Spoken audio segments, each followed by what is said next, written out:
Hello दोस्तों, राधे राधे। नवरात्रि का दूसरा दिन आप सबका हार्दिक स्वागत है। नवरात्रि के दूसरा दिन ब्रह्मचारिणी माता की कथा की पाठ किया जाता है। शारदीय नवरात्रि 3 अक्टूबर से आरंभ हो गए हैं और आज यानी 4 अक्टूबर को नवरात्रि का दूसरा दिन है। वहीं इस दिन ब्रह्मचारिणी की पूजा अर्चना की जाती है। ये माँ दुर्गा का दूसरा स्वरूप और 9 शक्तियों में से दूसरी शक्ति है। माँ दुर्गा का यह स्वरूप ज्योतिमय है। ब्रह्मा की इच्छा शक्ति और तपस्विनी का आचरण करने वाली माँ ब्रह्मचारिणी त्याग की प्रतिमूर्ति है।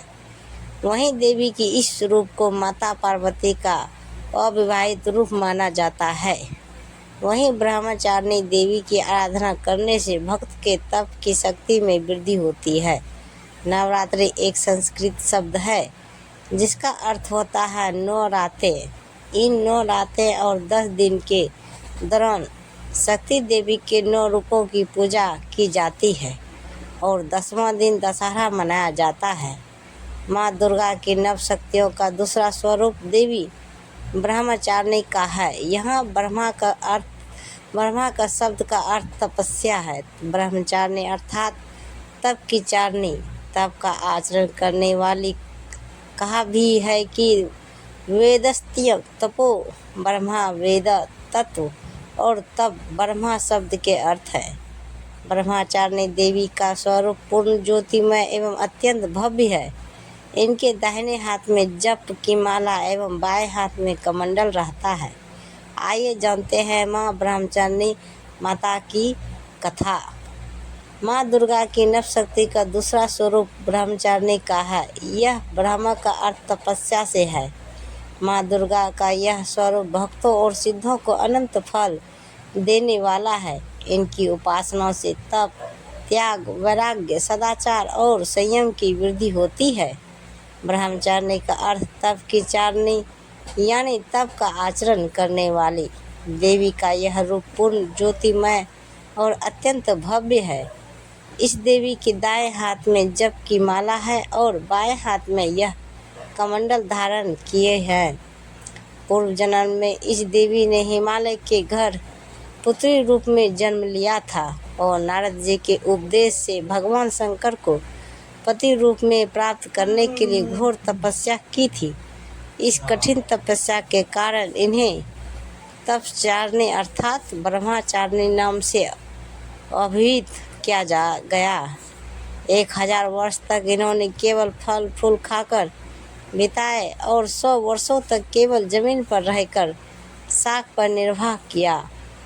कुछ दिनों तक कठिन उपवास रखे और खुले आकाश के नीचे वर्षा और धूप के घोर कष्ट सहे। 3000 वर्षों तक टूटे हुए बिल्व पत्र खाए और भगवान शंकर की आराधना करती रही। इसके बाद तो उन्होंने सूखे बिल्व पत्र खाना भी छोड़ दिए। कई हजार वर्षों तक निर्जल और निराहार का रहकर तपस्या करती रही। पत्तों को खाना छोड़कर देने के कारण ही इनका नाम अर्पणा नाम पड़ गया था। कठिन तपस्या के कारण देवी का शरीर एकदम क्षीण हो गया। देवता, ऋषि, सिद्धगण, मुनि सभी ने ब्रह्मचारिणी की तपस्या को अभूतपूर्व पुण्य कृत्य बताया, सराहना की और कहा, हे देवी, आज तक किसी ने इस तरह की कठोर तपस्या नहीं की। यह तुम्ही से ही संभव थी। तुम्हारी मनोकामना परिपूर्ण होगी और भगवान चंद्रमौली शिव जी तुम्हें पति रूप में प्राप्त होंगे। अब तपस्या छोड़कर घर लौट जाओ। जल्द ही तुम्हारे पिता तुम्हें बुलाने आ रहे हैं। इस देवी के कथा का सार यह है कि जीवन के कठिन संघर्षों में भी मन विचलित नहीं होना चाहिए। माँ ब्रह्मचारिणी देवी की कृपा से सर्व सिद्ध प्राप्त होती है। दुर्गा पूजा के दूसरे दिन देवी के इसी स्वरूप की उपासना की जाती है। तो दोस्तों, ये कहानी आपको कैसी लगी हमें कमेंट में ज़रूर बताएं और ऐसे ही वीडियो देखने के लिए हमारे चैनल सब्सक्राइब करें और वीडियो को लाइक ज़रूर करें। धन्यवाद। तो गाइज मिलते हैं अगले वीडियो के साथ, तब तक बाय बाय गाइज।